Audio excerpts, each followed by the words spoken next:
Part 2. And he surmises that they obviously used witchcraft to save her. And that the reason why Stefan didn't want to tell Klaus was because he was still in love with Elena. He still cared for her. And as I suspected from the beginning, this whole thing with Stefan going down this road, Stefan was in an immense amount of control, like I said, because what he wanted was the blood, and that was what he was getting. Yes, his humanity was still there in a sort of way. It couldn't have been there completely because he had no qualms about ripping people apart. But the thing was, he took no joy in it whatsoever. He felt nothing but immense amount of guilt. Now it's different.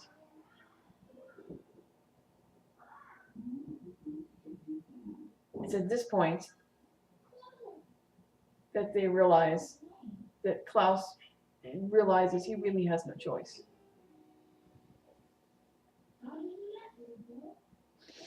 So he decides this is how it's going to go. He compels Stefan to obey him no matter what, to do whatever he says. Whenever he says it, not to fight, not to run, not to anything, except do what he says. And then he tells Stefan to kill the two teenagers, which he does unimpressively, right in front of Elena. He drinks them dry.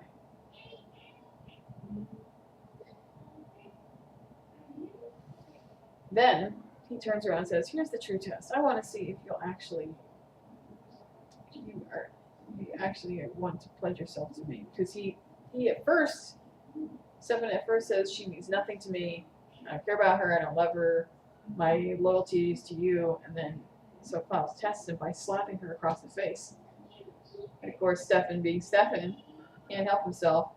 He needs to come to her rescue, which makes it obvious he was lying. After which time Klaus comes up with a new plan. He puts 20 minutes on the gym clock and says, "Your friends have 20 minutes to come up with a cure, to come up with a way to keep Tyler from going rabid until he can turn completely. Or I will make him eat you."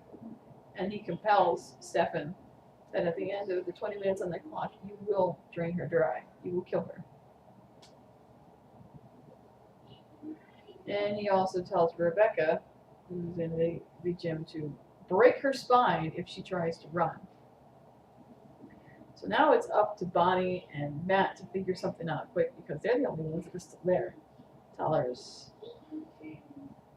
dead, Caroline's unconscious, so it's up to them because Damon's nowhere in sight.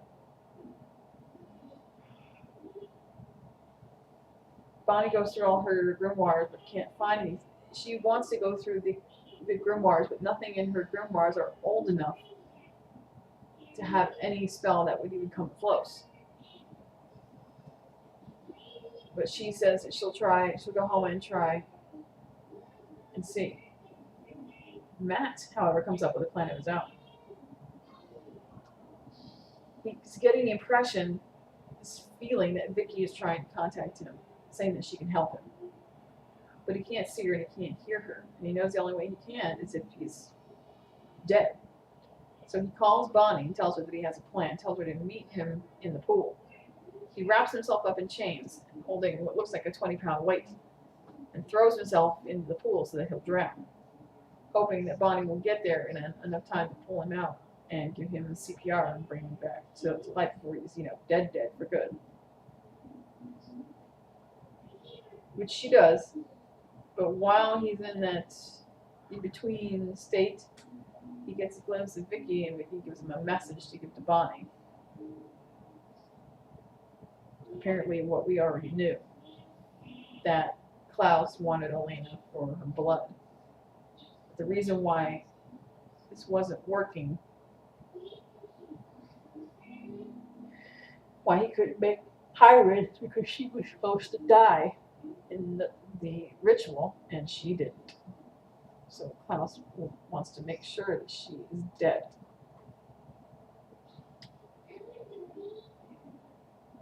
They don't know what else to do. They're at a stumbling block at this point.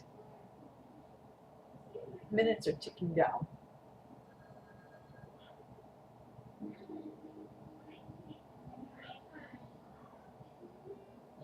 They're freaking out.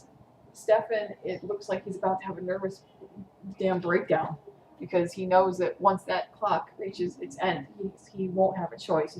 He's been compelled. He'll have no choice but to kill her. And he knows that it's going to happen because all he can hear right now, he doesn't care about her sobbing or her crying or her pleading. All he can hear is the blood pumping through her veins and her heartbeat. He won't be able to stop. And he tells her as much, he begs her and pleads with her to just run. But she won't leave his side. She's convinced that she can somehow appeal to his better nature, even though it really is non-existent at this point. So inevitably the clock ticks down to 0. Stefan sees it and knows that it's time. Yet somehow, I don't know if it's the depth of his love for her or what, but he manages to fight it so immensely, I can't even tell you. He fights it long enough to give her a chance to run for her life. He grasps onto the gym door and tells her to run, and she does. She runs into the cafeteria. So much crap tends to happen in the cafeteria at school. She runs into the cafeteria, trying to hide. He runs after her, but instead of chasing her, he grabs a mop and breaks it into a sharp end and tries to gut himself with it, hoping maybe it will knock him out. But Klaus gets there too quick, pulls it out of his hand, and they proceed into an argument. Klaus demanding that he shut it off, that he end his humanity and kill her. Somehow he won't do it. He is somehow that strong and he's fighting it. Klaus is surprised, shocked that he could withstand an original's compulsion. But I suppose the depth of his love for her is that strong.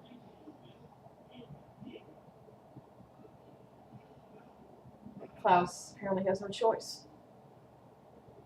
He backs him up into the wall and compels him, telling him to shut it off, shut it off, shut it off. So finally he does. And then, as I predicted early on, everything inevitably goes downhill. Stefan the saint, Stefan the kind, checks out. Stefan the true Ripper, the one that even Damon feared might make a return, says, "Hello, how you doing?" and goes after Elena.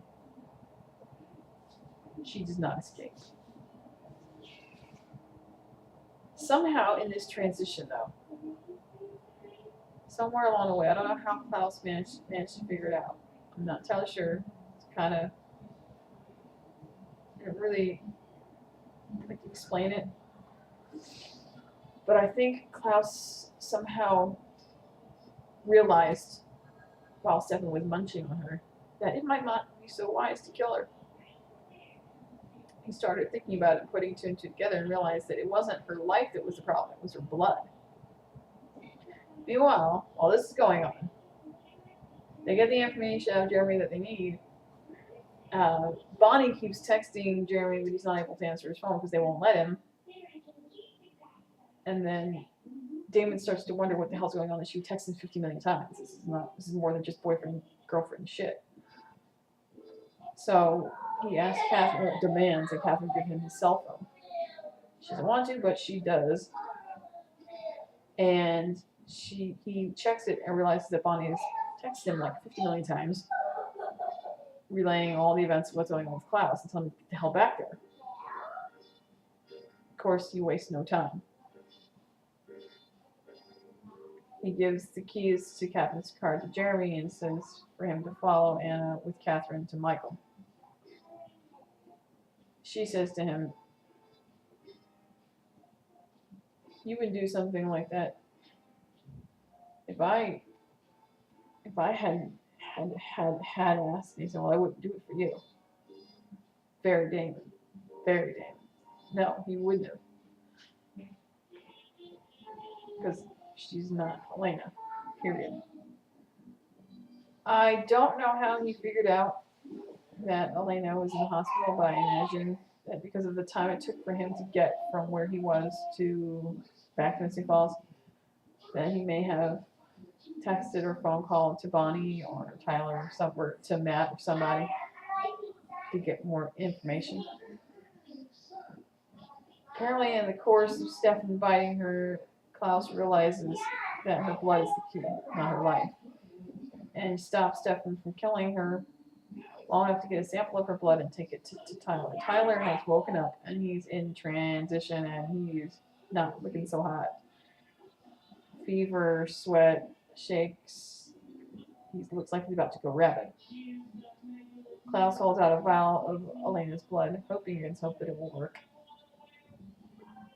Tyler initially is hesitant. He doesn't want to take it, but even they're all kind of begging him, "Please, we don't want you to die."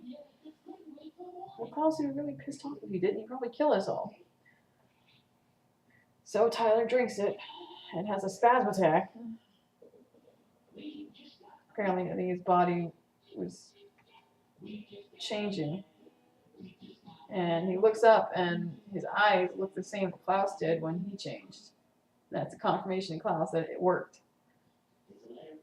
Next thing you know, Damon shows up at the hospital. Oh, Elena is in the hospital pretty much being bled, because that's what Klaus really wants, her blood. She tries to leave, but the nurse has been compelled to keep her there. And she's so exhausted from everything that's happened with blood loss, she can barely move.